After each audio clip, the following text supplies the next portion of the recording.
Greetings, class, and welcome to the first lecture of Sociology 245, Introduction to Vexillology. I'll be your professor for this class, Professor Joseph C. LaBarbera, and your TA will be the internet. He'll be assisting me with the lectures. Now, I'm sure you all are taking this class because you're really interested in flags. You know, flags are wonderful. They look cool. They serve important functions for, for governments, for large organizations, for smaller political committees, all across the world. Our fraternity has a flag. I'm sure you know that our college has a flag, as well as our state. The city of DeKalb has a flag that looks ugly as heck and should be changed. But yes, that's kind of there's some motivating factors to learn vexillology. Maybe you want to learn vexillology because you'd like to design your own flags, or maybe you just want to learn more about why the flags around you are the way they are. But enough of these ideological nothings. Why don't we get down to brass tacks? So, vexillology, yes? I spelled it wrong. Vexillology, right? So, vexillology comes from the Latin vexillium. And, of course, ology, from Greek logos, meaning knowledge. So these are the two component words in the word vexillology. So as you can kind of gather, vexillology is the study of flags. Yes? You might have seen the famous interpretation popularized by the TV series The Big Bang Theory.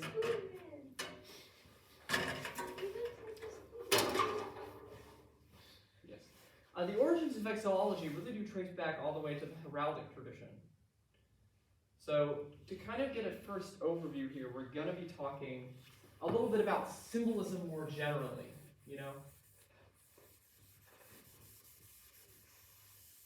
Just kind of the symbolic precursors of modern flags.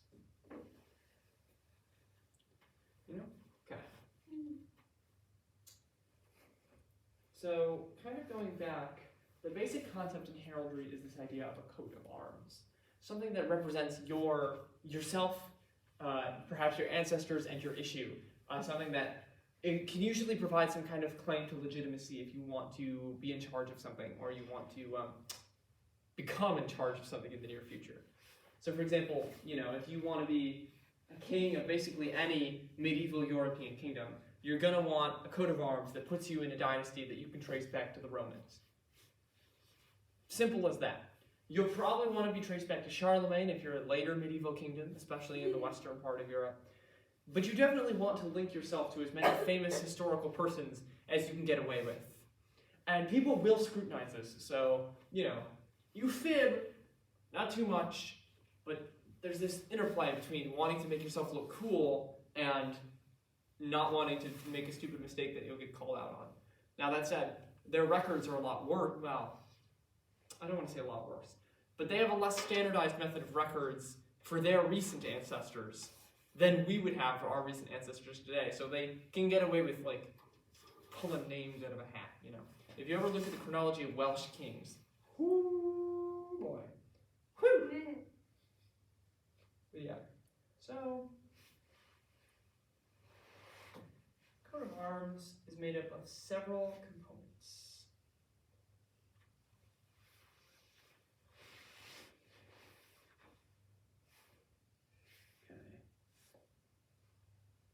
Where is this diagram? I know it's here.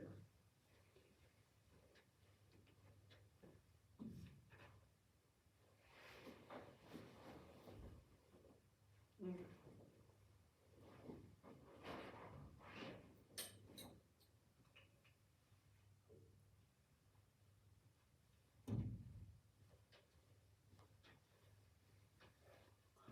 So why don't we just draw up an example,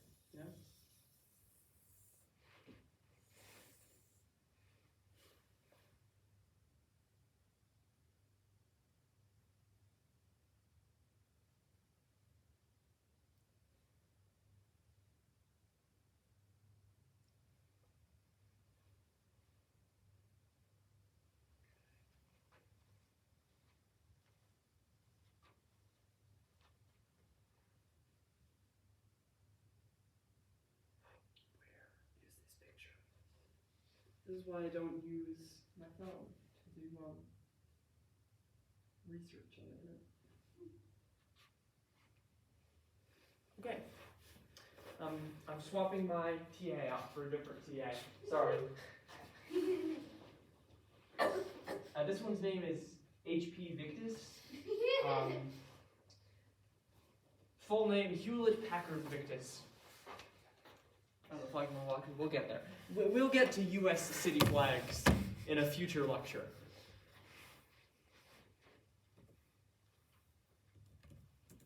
This is why I could never be a college professor. Okay, so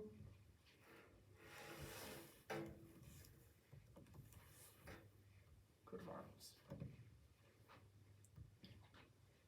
So the full, what would be considered in the common sense of the word coat of arms is really the full achievement, right?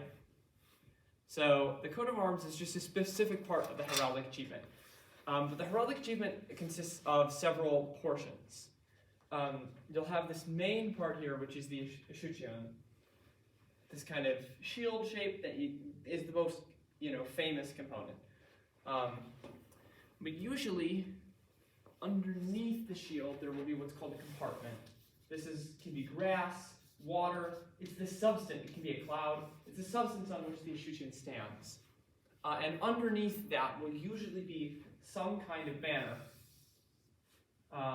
bearing the motto or the slogan, which, funny enough, are both official heraldic terms. They've just become more casual in modern times. So your motto or your slogan, here.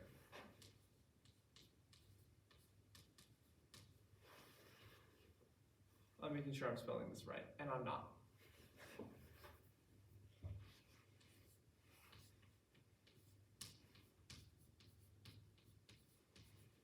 So this is the escutcheon.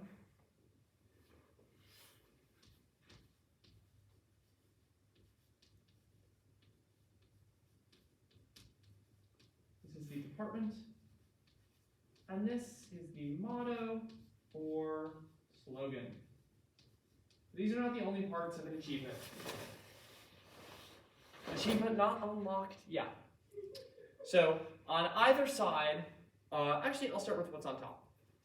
So on top we have what's called the helmet or the crown, because it's quite literally a helmet or a crown, usually, like a knight's helmet or a crown, representing kind of, usually an actual artifact that you have in your possession or something of that nature. So we'll just draw a basic little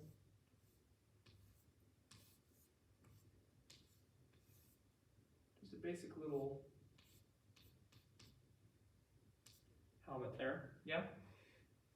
And on top of the helmet is what is called the course.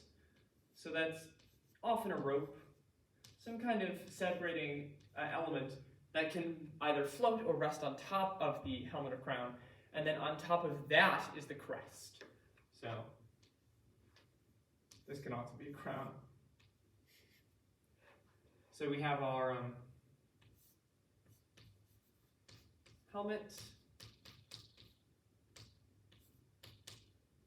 / crown. We have our course, and we have our crest. A lot of people use words like crest and coat of arms kind of interchangeably, but these all do have specific meanings.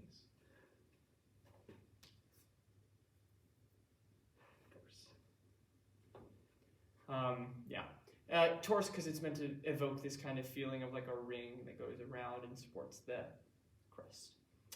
And now on either side of the helmet, you'll usually have some kind of what's called mantling that will be symmetric, or in generally at least balanced on both sides.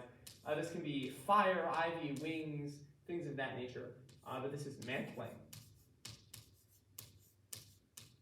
Hopefully you're all taking notes. And then lastly, on either side of the escutcheon, we'll have our supporters. So these are usually animals. I like Scotland, so I'm going to do unicorns.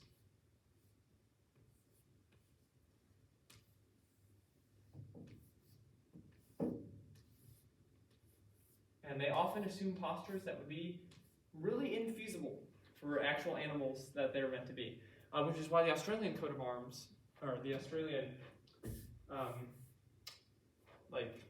supporters are the whole achievement is rather impressive because they have kangaroos, which actually do stand on their hind legs quite often, which is nice.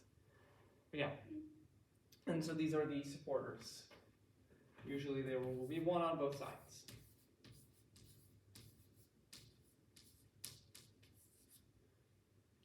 So these are the kind of basic parts of a heraldic achievement. So now we're going to get to the technical meaning of a coat of arms. So this whole complement here can be called a coat of arms in the more common sense, especially if you're getting into more modern heraldry. But classically, the coat of arms is solely what is on the field of the escutcheon. That is to say, what appears on the escutcheon. So this is the escutcheon, right? And this kind of space that's on it, that's the field. Okay? So we're going to talk more about that in a second, but first I want to offer some examples of coats of arms. Let's see. Okay, so here is, I have up on my screen here, the coat of arms of the Dutch province of Utrecht. It has its escutcheon. And you should look this up on your own mobile device that you have around you, so you can kind of get a feel for what this looks like. You all saw this, right? I'm sure it got captured on the video.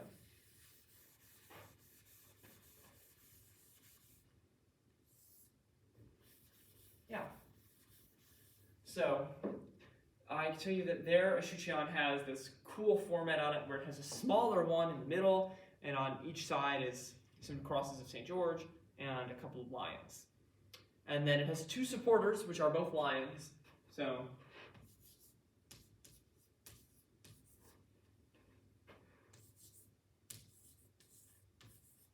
two lions. And it's on this compartment that rather resembles a brass plate. And it has no motto, no slogan. It does have a crown. It's presumably whatever crown they use in Utrecht from whenever it was a historical duchy. But you know, it's got a crown. It does not have a torse. It does not have a crest. It just has a crown. So yeah, and again, I recommend you look this up so you can kind of get a feel for what I'm talking about and what I'm looking at when I'm assessing this coat of arms. So now we're going to talk a little bit about the escutcheon. So there are some common shapes that you'll find the escutcheon cut into. These are usually based on varieties of medieval shields, because as I'm sure you can tell, it's supposed to be a shield. Sleeping in class? Yeah. Wow. 12 years I've been a professor here, and this is the respect I get. Anyway, so we're going to be looking here at some 17th century, what had by the 17th century kind of become the Baroque corpus of escutcheon shapes. So we're just going to look at the ones that I think are more common, okay?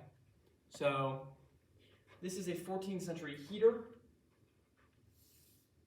You'll see it very often. I'd say this is one of the most common shapes. So that's a heater. There's also what's called the square Iberian or Old French. This is mostly from the 15th century. Just a rounded bottom instead of a pointed bottom.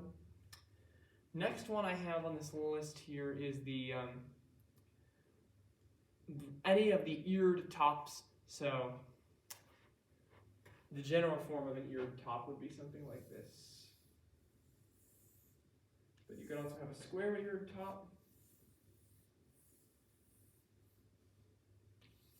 Or if you were to have those curling backwards, that'd be a scroll eared top. You have what's called the wedge top, which is just a top that looks like this.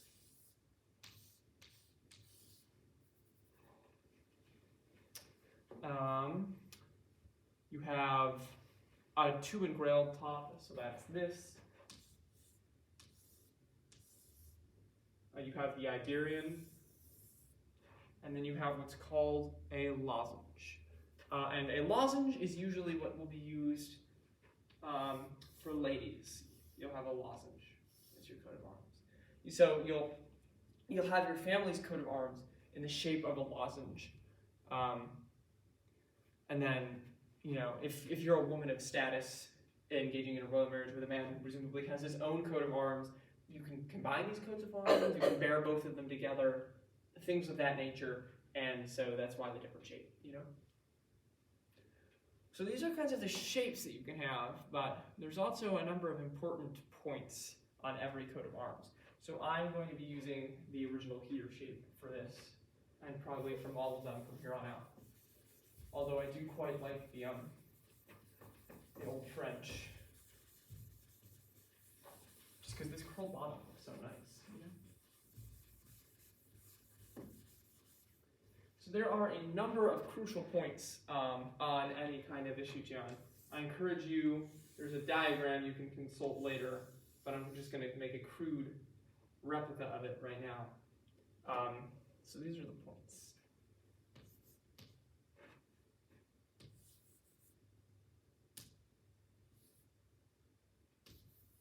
Notice some of them are on the field, some of them are off the field. This is important.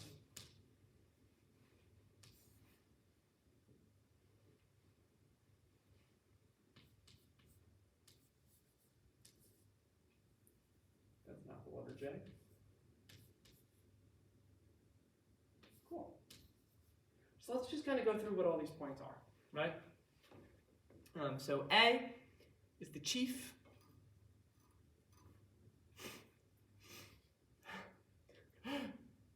Which is, on the top there above the field.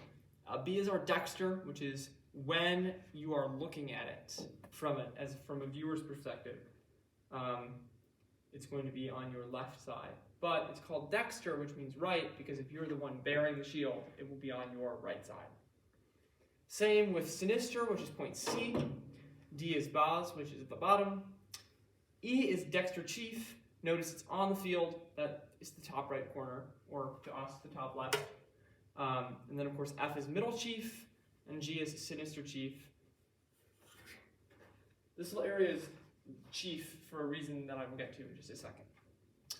H is called the honor point. It's about halfway between the middle chief and what we'll get to in a second, the fess point, which is point I, which is the exact middle. So I don't know how quite proportionally right this is. I tried my best. But in theory, H should be exactly between F and I, and it is called the honor point. I, as we described, is the fess point. That's the exact middle of the shield, and it's used as a reference for some of these other points. Point J is the nombril point, and it is halfway between the bas and the honor point. Or, between the middle point and the fess point. So that's kind of what we're getting at for now, okay? And then that leaves, what, K, L, and M? Okay. So K is, if these are all chief, these are all bas, okay? Or base. So K is dexter bas, bottom right. L is sinister bas, bottom left. And M is middle bas. And there's a note here that it is seldom used. I would agree. I don't see many details that pass through point M there, that middle bas point. And again, chief, bas, dexter, and sinister are A, B, C, and D. They are off the field because they refer to general directions. Whereas, dexter chief, mid chief, sinister chief, and the corresponding bases, the honor point, those are all on the field, okay? It's kind of like sports, you can have a player on the field, you can have a player who's not on the field. What we were describing with the Utrecht coat of arms, where there is a smaller coat of arms within the first one, a smaller escutcheon inside the first one, that's a relatively common phenomenon. That's called inescutcheon. So, behold, inescutcheon. You'll see it on the classical flag, you might even see it on the modern flag of Portugal, in addition to lots of other places where they have a strong heraldic tradition. Just because, say you descend from your father's line from a very prestigious house. but you also descend from another very prestigious different house, just from some marriage somewhere. Well, what if you could put the other house inside the first house and show everybody both of them in the Shuqiang? Okay. Okay.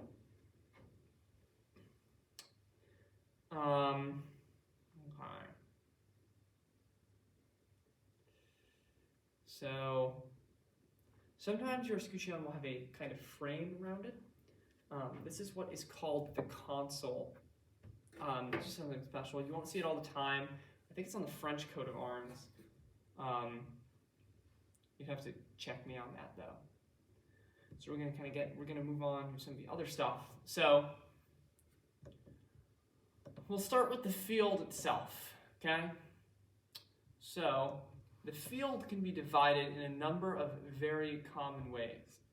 And this is gonna be very helpful if you remember those points we just talked about.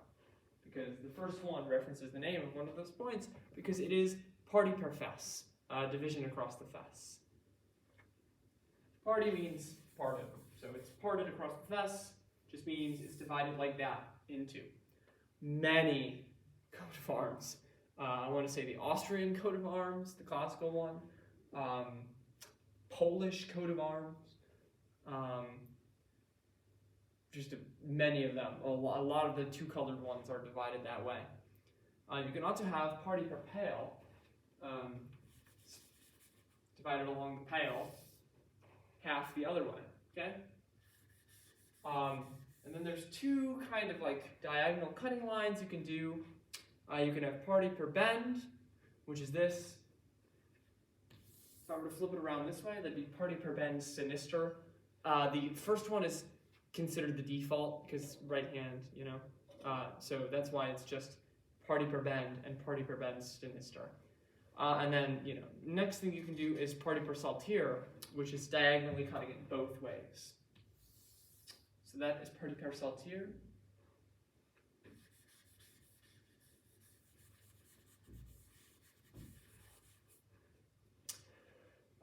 There's three more common ones you'll see a lot. So the next one is party per cross. You'll never guess what this one looks like. That means you're dividing it into 4 sections. And I guess something I should clarify is these won't appear as actual lines. There will be just 4 different things here in each of these boxes. And so sometimes it's the same thing. So for example, the English coat of arms is divided party per cross, as is the classical coat of arms of Castile. Castile's got 2 lions, 2 castles. I believe England has just 2 lions and 2 blanks. But those are both party per cross. The last 2 are party per chevron and party per pall. These are more niche. If any of you are familiar with what a chevron is, it should come as no surprise that this is the shape of party per chevron. And then last one. Lastly is party per pole. So party per pole is that one right there. Okay. And of course, sometimes you'll have variations on these. You can have them tierced, which just means they kind of curve. So for example, the coat of arms of some popes has a tierced mantle, things of that nature. Party per chevron can be reversed. You know, a lot of these things can be reversed. If they're one-sided, they can be made dextral or sinistral. They can be chassé in some cases, which just means stretched. Just kind of stretch them out. And of course, these lines can be straight or they can have a number of designs. Some common ones to look at are that they can be indented, they can be wavy, they can be embattled, they can be dovetailed. Generally, they don't have to be straight, you know, they can kind of fit together in whatever way you think is most creative. Those are the divisions. And the last thing we're going to talk about is what's actually on this. What objects constitute this coat of arms? And this is what's called the charge, or charges, rather. So charges are things that you put on the field of the escutcheon. So for example, British coat of arms has that lion on it. That lion would be an example of a charge. And a lot of the charges are very similar to the parties, you know? So, one example, if I just have the top third as like a colorful block, that is a chief. Now you know why all those points up there are called chief.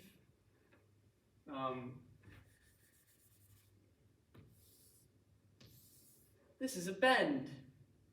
Wow.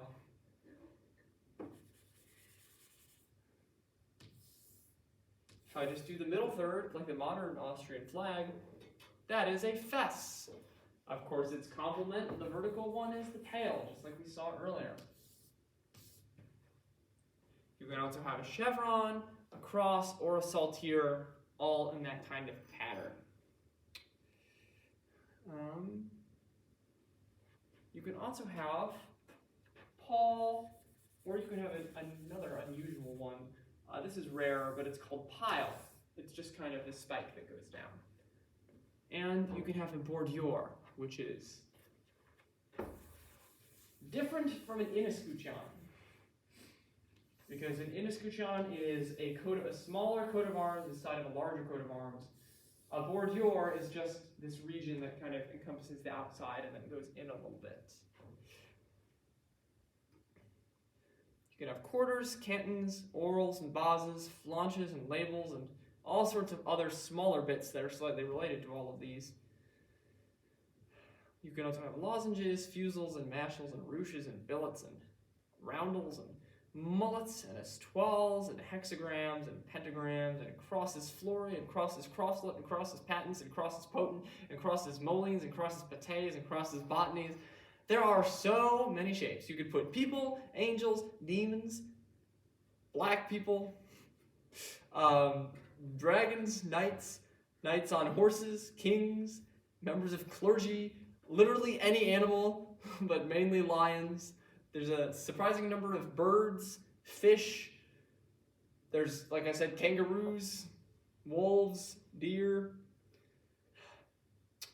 And these animals can be classified based on the way that they're facing, which I guess we have to talk about now.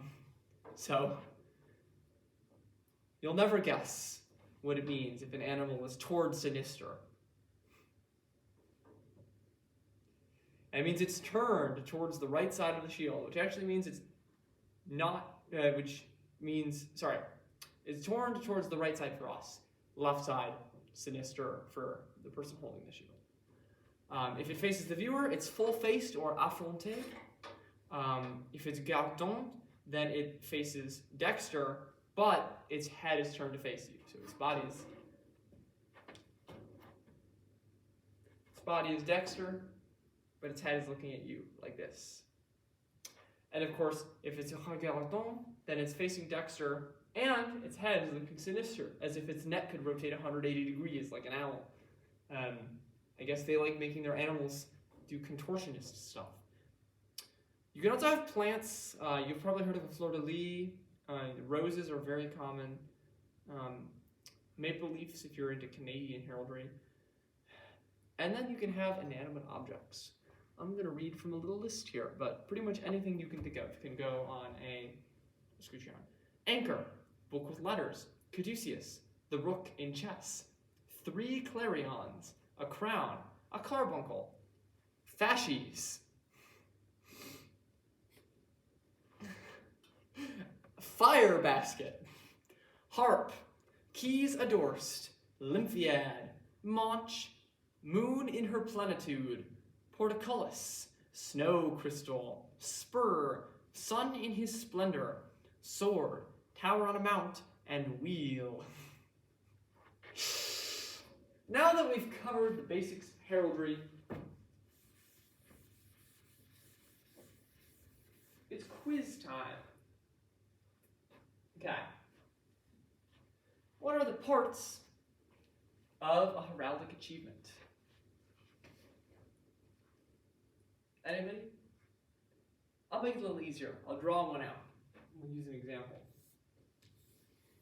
And it will be very basic, okay?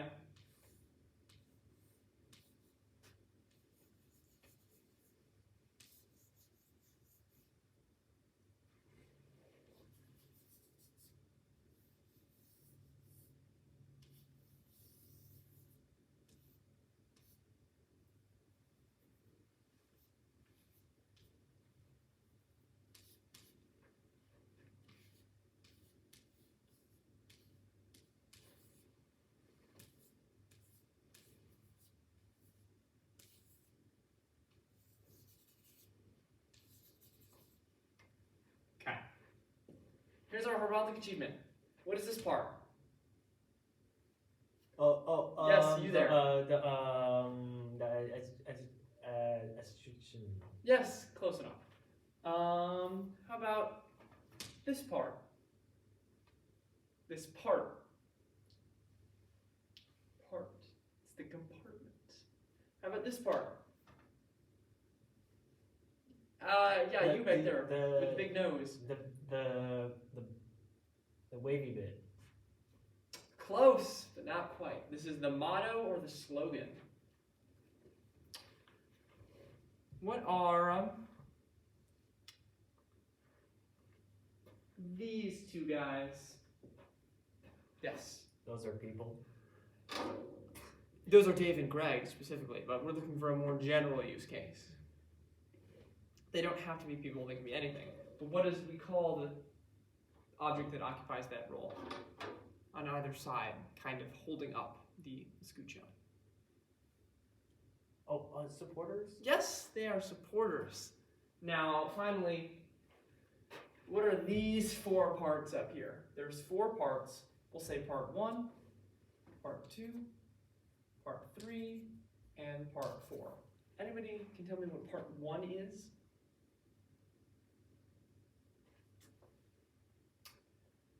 Part 1 is your crown or your helmet.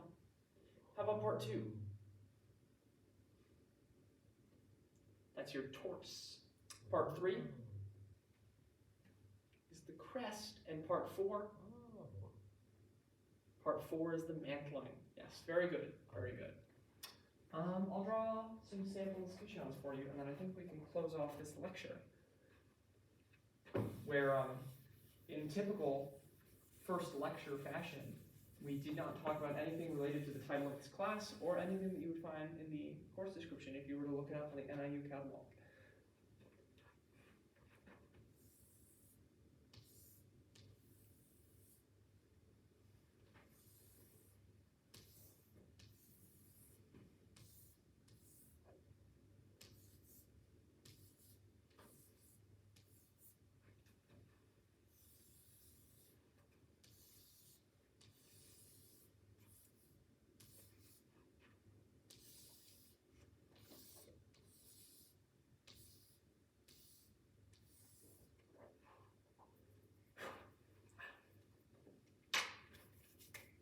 Okay.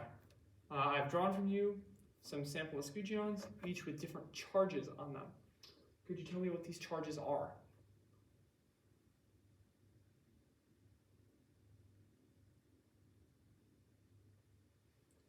Anybody want to try this first charge? What's this first charge? I want the third one. What's the third one? The third one is the Chevron Yes. Corporation. Well, just Chevron. Oh, sorry. It's fine. Chevron Corporation uses their logo. I don't know if they have a coat of arms, but if they have a flag, we'll get to that later probably. How about number 4? What's number 4? It's not an in escutcheon, because this is a charge on the field of the escutcheon, not a smaller escutcheon.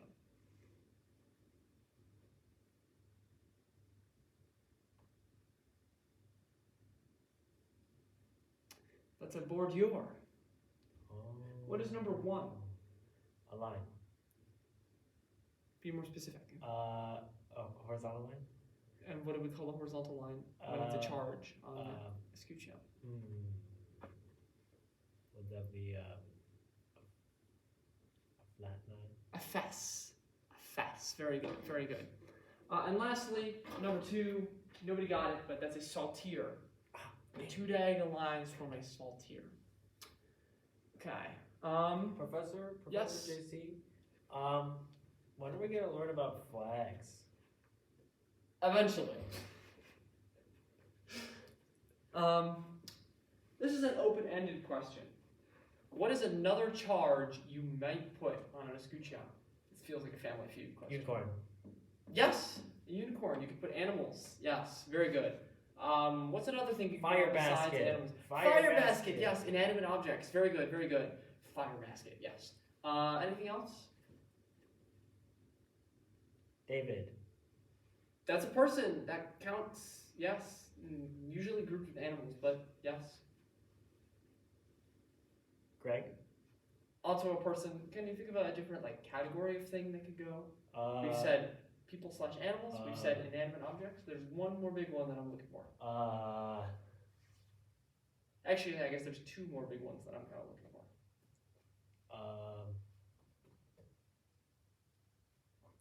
Food.